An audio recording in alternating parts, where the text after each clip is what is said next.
Some of you been trying to skate by on 5 and 6%. Nice try, but you cannot fool the Lord. Nah. Some shows age like fine wine. In Living Color ages like a firework you found in a drawer. Still loud, still dangerous, and somehow still legal. This wasn't just sketch comedy. It was a weekly dare.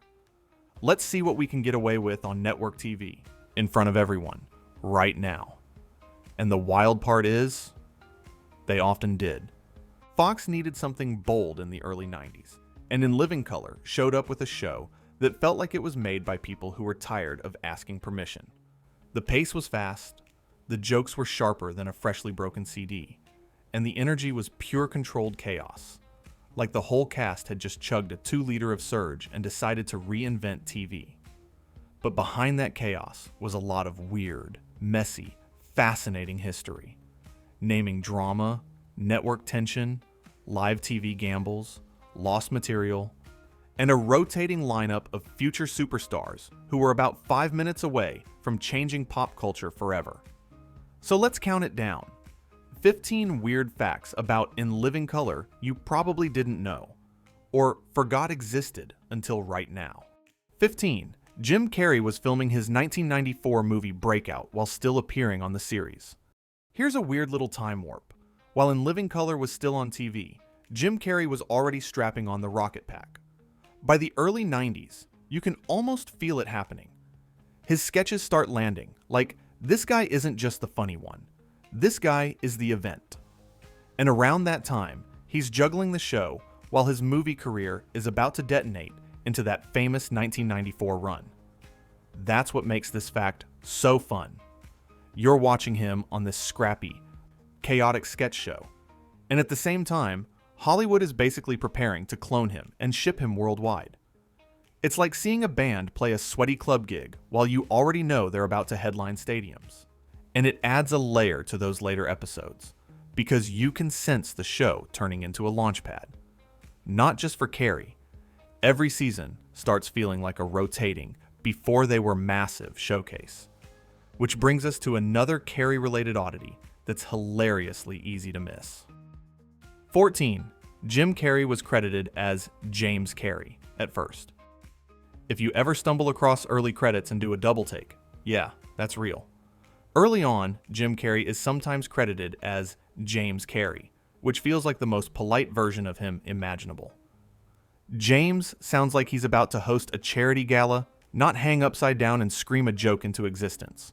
But it's weirdly perfect for the era. In Living Color was new. The cast wasn't legendary yet. Nobody knew who would become iconic, who would explode into superstardom, and who would vanish into the pop culture mist. So early credits have that before the mythology vibe, like an old yearbook photo where you're trying to recognize someone before the glow up. It's also a reminder that this show wasn't built around fame. It was built around energy. The who is this factor was part of the fun, because even if you didn't know names, you knew the vibe. Fearless, fast, and unpredictable. And speaking of names you didn't know yet, one of the biggest stars to come out of the later seasons wasn't there from day one. He shows up mid-run and starts stealing oxygen. 13. Jamie Foxx joined later, and the show became his rocket ship. People forget Jamie Foxx wasn't part of the original launch team. He arrives later, and it's like the show suddenly gets a new weapon.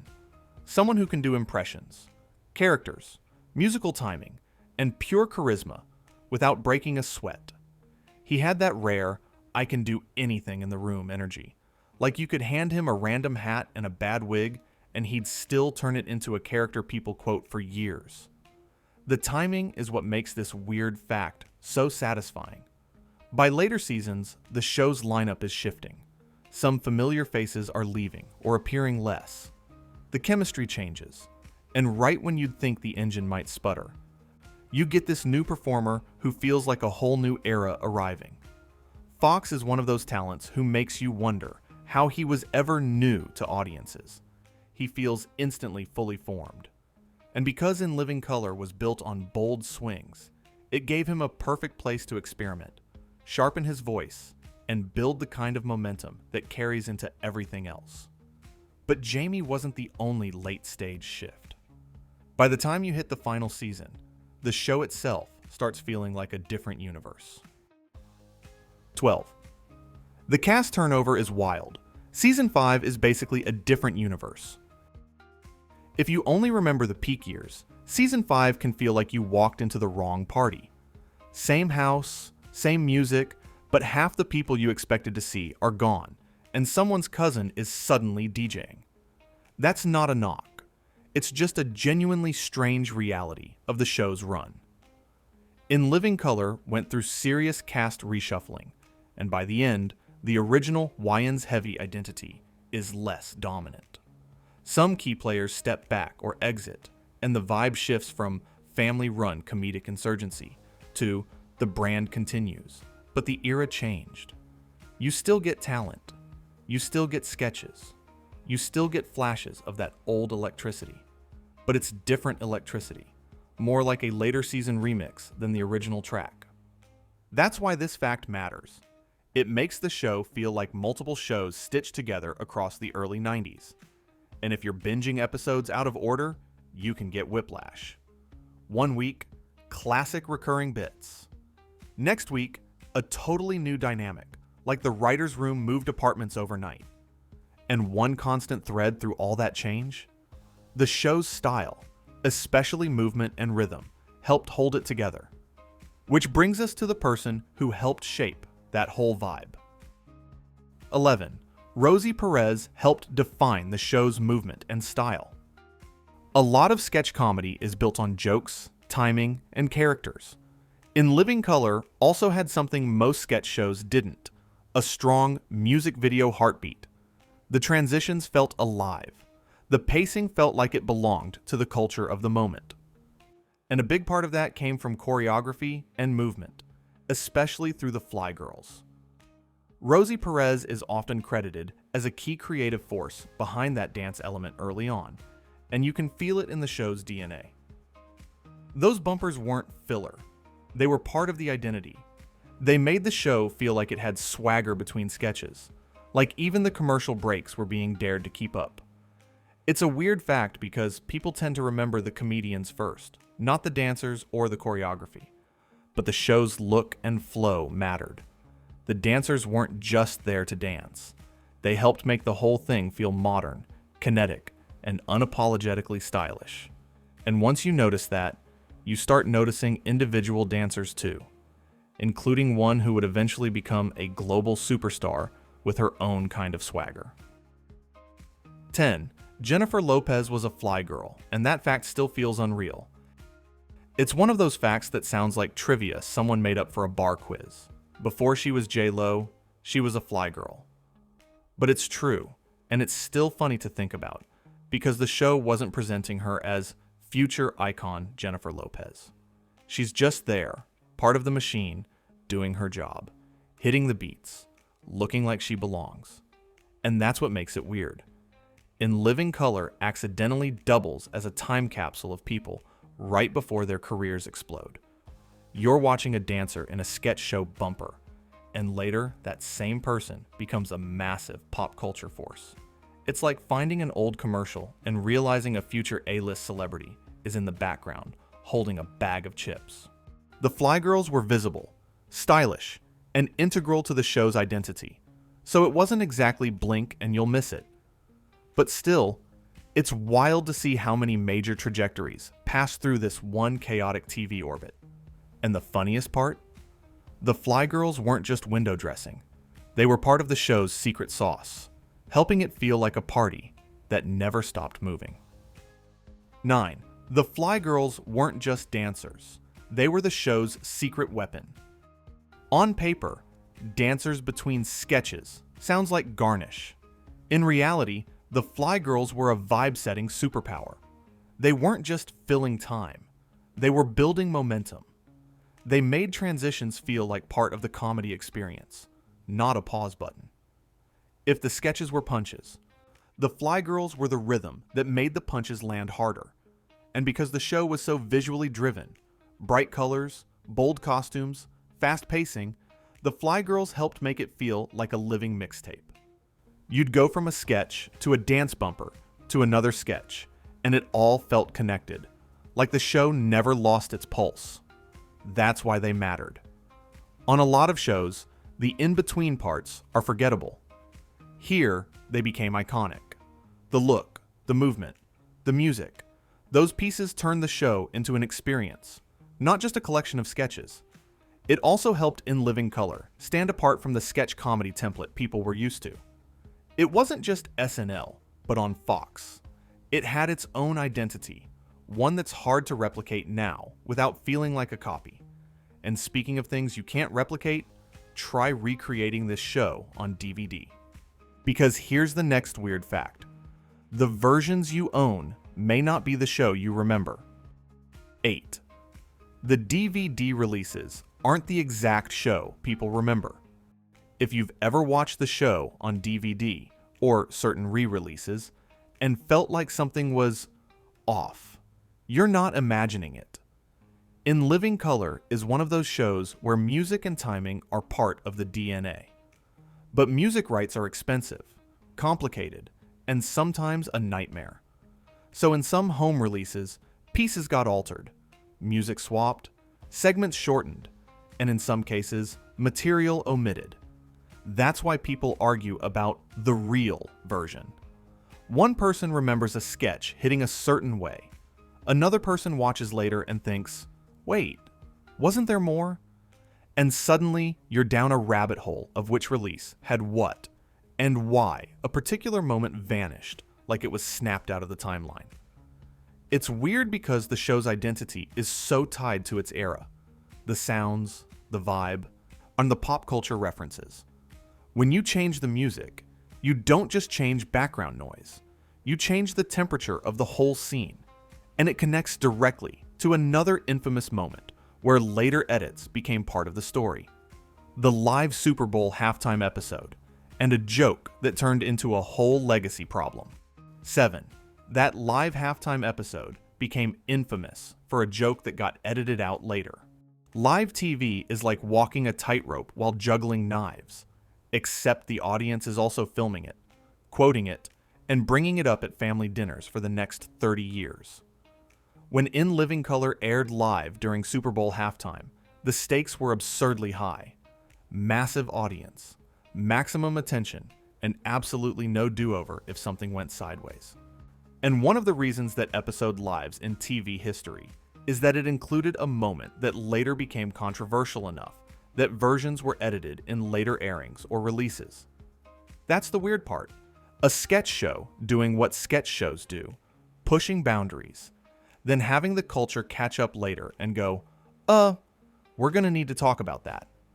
Whether you see it as shock comedy or too far, it's a perfect snapshot of how the show operated. It wasn't timid. It was swinging, constantly. And live episodes amplified that energy into a full-blown gamble. It's also why people still bring up the halftime stunt as one of the boldest programming moves ever. Because it wasn't just about ratings. It was about announcing, loudly, we're not playing by the usual rules. And that leads to the stunt itself, the move that made every network executive sit up straight like they just heard glass break. 6. Fox counter-programmed the Super Bowl halftime with a live episode. This is one of the most chaotic power moves in TV history. Fox aired a live episode of In Living Color during Super Bowl halftime. Think about the audacity of that. The Super Bowl is the final boss of American television.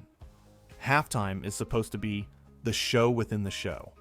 And Fox basically said, cool, we're going to steal your attention for a little bit. The strategy worked because it tapped into a simple idea. Not everyone cares about halftime. Some people want a snack break. Some people want to use the bathroom. And Fox offered something that felt like a rebellious alternative, especially for younger viewers who already saw In Living Color as must-watch. Even if you didn't watch it live, the idea of it is incredible. A sketch show becoming a halftime counter event is the kind of thing that feels impossible now, because the modern media landscape is fragmented, and that kind of single-moment mass audience is rare. But back then, if you pulled off something like this, the whole country knew. And it wasn't just a rating stunt. It was a statement. This show wasn't a side dish. It was trying to be the main course. But behind that on-screen boldness was real tension, especially between the creators and the network. And at one point, that tension became a silent on-air protest. 5. The Wayans versus Foxx conflict got so bad they staged a subtle on-air protest. Here's where the behind-the-scenes drama gets weird. As tensions grew between the Wayans camp and Foxx, the conflict wasn't only happening in meetings or memos. It spilled into the vibe of the show itself. And at one point, the Wayans family did something that reads like a sitcom plot, but actually happened. A quiet, on-air gesture to show solidarity in the middle of the network drama. The famous example people point to is a holiday episode where multiple Wayans wore sunglasses, an understated "we're together" signal that viewers at the time might have read as fashion, but insiders and fans later interpreted as something more pointed. It's the kind of silent message that says, we know what's going on, and we're not going to pretend we don't. That's what makes it such a great, weird fact. Because In Living Color wasn't just comedy, it was also negotiation, pressure, and power. You can feel how much of the show's edge comes from creators who weren't interested in being controlled. And it's worth remembering that tension wasn't random. The show was built to push boundaries, and networks tend to love edgy until edgy starts becoming expensive or controversial. Which brings us to the larger truth. Foxx let Keenen Ivory Wayans push far beyond what most networks would have allowed. And that freedom was both the show's magic and its ticking time bomb. 4. Foxx let Keenen Ivory Wayans push way further than most networks would. The weird, fascinating paradox of In Living Color is that it existed because Foxx wanted to be edgy, but it became legendary because Keenen Ivory Wayans and the team were more edgy than Foxx expected. The network wanted a show that would stand out. The creators wanted a show that would hit like a cultural alarm clock. Keenen didn't build a safe sketch show. He built a show that felt like it was speaking directly to the moment, sometimes with a grin, sometimes with a slap. It wasn't just jokes. It was commentary, satire, parody, and occasionally the kind of shock humor that made people choke on their cereal. And the reason it worked is because it felt authentic. It didn't feel like a network committee trying to manufacture cool. It felt like people who had something to say using comedy as a battering ram. But that freedom always comes with friction. The more the show succeeded, the more pressure it created. About content, about tone, about how far is too far, and about who gets to control the voice of the show. So yes, Foxx gave them room to run. But they also kept bumping into each other like two drivers fighting over the same lane. And speaking of lanes, let's talk about the show's title, because that was its own kind of battle. Not just a clever phrase, but a legal problem. 3. A real band sued the show over the name. You can't call your show In Living Color in the early 90s without someone eventually going, hey, that's our thing. A rock band named Living Color took issue with the show's name and branding, and it turned into real legal trouble. This is a great weird fact, because it's so unglamorous. You imagine sketch comedy being all laughs, rehearsals, and costumes. Meanwhile, somewhere in the background, lawyers are exchanging letters like it's a Cold War. And the result is that certain logo branding choices reportedly changed because the show's look was getting too close to an existing name in entertainment. It's also a reminder of how new the show was. They were moving fast, creating a brand identity on the fly, and probably not imagining that a naming dispute would become part of the story. But that's what happens when you build a cultural lightning rod. You attract attention from every direction. And it makes the title even more interesting, because it wasn't just a random phrase. It was layered, a wink to old school TV history, and a statement about the show's cast and point of view. Which brings us to the deeper meaning behind the title, the part that feels obvious now, but was a bold statement then. 2. The title is a double meaning flex. In Living Color isn't just a catchy phrase, it's a two-layer message. On one level, it nods to the old In Living Color tagline from classic TV history, which is already a fun wink. But on the other level, it signals something the industry didn't always prioritize. A sketch show built around a cast and comedic voice that wasn't the usual default. That's why the title lands as a flex. It's saying, this is bright, modern, alive, and yes, it's also about perspective. The show wasn't just doing diverse casting as a checkbox. It was doing comedy from the inside out, with a creative engine that felt like it had been waiting for a platform. And that explains why the show hit like it did. It didn't feel like an imitation of the sketch format. It felt like something that belonged on TV all along, but somehow hadn't been given the spotlight in this exact way. The title also matches the show's look. Bold colors, bold characters, bold everything. Even the transitions had energy. Even the dancers were part of the brand. It's one of those rare titles that actually matches the experience of watching the thing. And here's the final weird part. The show didn't just arrive randomly. Fox positioned it like a heavyweight from day one, by placing it right after another infamous rule-breaking show, making it part of a whole, we're not like the other network's mission statement. Which leads us to the number one fact. 1. It premiered right after Married, with children, and came out swinging. Fox didn't just schedule In Living Color, they basically used it as a weapon. The network knew it needed an identity. And in the early 90s, that identity was louder, riskier, and more willing to make your parents uncomfortable. Pairing In Living Color with Married with Children wasn't an accident. It was Fox saying, if you're here for safe, traditional TV, please see yourself out. And it worked because the shows had a similar rebellious vibe, even though they were totally different beasts. Married was the messy family sitcom that loved pushing buttons. In Living Color was the sketch show that gleefully smashed buttons with a hammer, then asked the camera if it heard a satisfying crunch. That lead-in helped. In Living Color, find an audience fast, and it gave the show an immediate event TV feel. Like if you missed it, you'd show up at school the next day, with the social penalty of not knowing what everyone was quoting. More importantly, that spot told viewers what kind of night this was. The Fox doesn't care block. That's how a network gets a reputation. And that's how a sketch show becomes a cultural moment instead of just another series you watch when you're bored. And honestly, it's the perfect summary of the entire show. Bold placement, bold comedy, bold personalities, launching careers, and causing headaches in equal measure. Conclusion. That's the magic of In Living Color. It wasn't just funny. It was a cultural accelerant. A show that moved fast enough to catch future stars mid-takeoff, loud enough to make networks nervous, and confident enough to pull a live Super Bowl halftime stunt like it was no big deal. It was messy. It was fearless. It was occasionally edited later because, yeah, it really was that wild.